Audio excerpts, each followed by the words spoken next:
হচ্ছে, তো এখানে যেগুলো ছিল সেগুলো হচ্ছে ব্যবসায় অর্থায়নের গুরুত্ব, তারপরে হচ্ছে ব্যবসায়ের অর্থায়নের নীতি।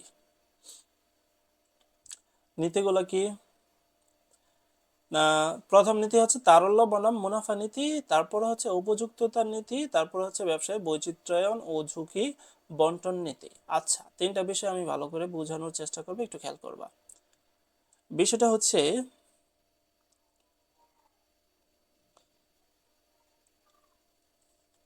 ব্যবসায় অর্থায়নের নীতিটা কি আসলে? তুমি যে অর্থায়ন করবা, অর্থায়ন তুমি যে অর্থগুলা তুমি রাখবা, তোমার কাছে, তুমি কোন খাতে কি বিনিয়োগ করবা, তুমি কোন খাত থেকে টাকা সংগ্রহ করে তুমি ইনভেস্ট করবা, কতটুকু টাকা রাখবা, কতটুকু টাকা ইনভেস্ট করবা, এই যে এগুলার একটা নীতি রয়েছে, ঠিক আছে?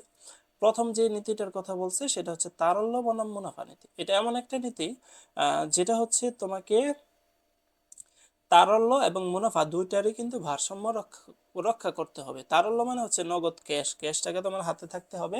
আবার মুনাফার ক্ষেত্রেও কিন্তু, মুনাফাও কিন্তু প্রতিষ্ঠানে ওই ক্যাশ টাকাগুলো বিনিয়োগ করে মুনাফাও পেতে হবে। বিষয়টা হচ্ছে এরকম যে যদি তোমার কাছে 1 লক্ষ টাকা থাকে, তুমি 50,000 টাকার মালামাল ক্রয় করলো, ফলে ওইখান থেকে তোমার মুনাফা আসলো।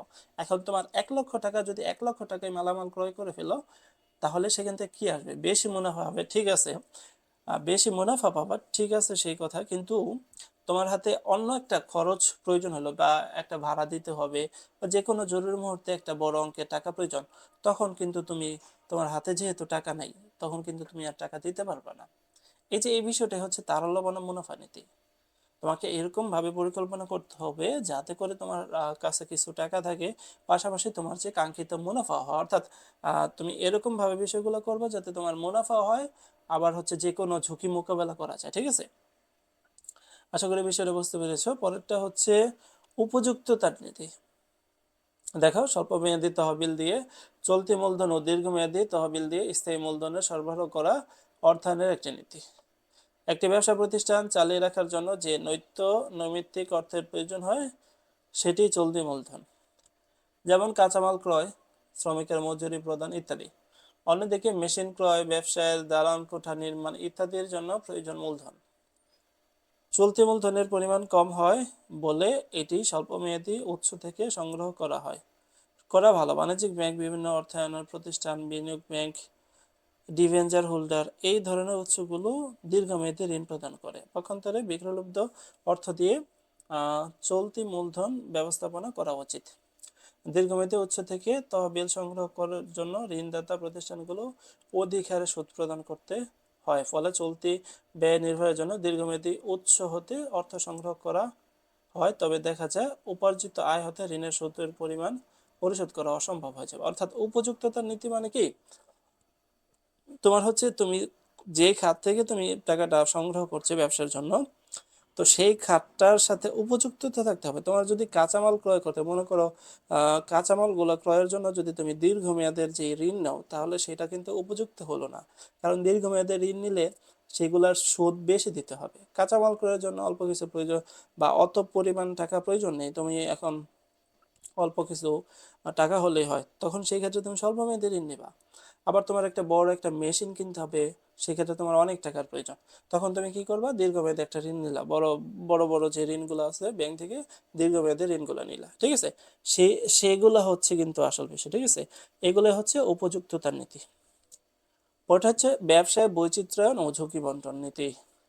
এটা বিষয় হচ্ছে ব্যবসায় বিভিন্ন ধরনের পণ্য রাখা, সেটার কথা বলছে, যে একটা পণ্য দিক থেকে যদি লসও হয়, তাহলে আরেকটা পণ্য দিক থেকে যেন লাভ করা যায়, সেই বিষয়টার কথা বলছে এখানে।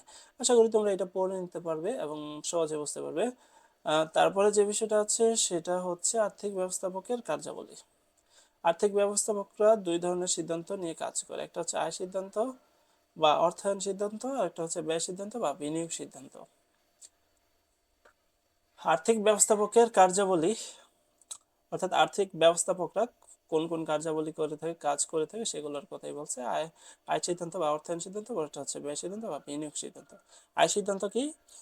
আয় সিদ্ধান্ত বলতে মূলত তহবিল সংগ্রহের প্রক্রিয়াকে বোঝায়, অর্থাৎ কোন কোন খাত থেকে তহবিল সংগ্রহ করবে সেটা হচ্ছে আয় সিদ্ধান্তের অন্তর্ভুক্ত পড়ে। আর ব্যয় সিদ্ধান্ত হচ্ছে কোন কোন খাতে বিনিয়োগ করবে সেই বিষয়গুলো এখানে লেখা হয়েছে।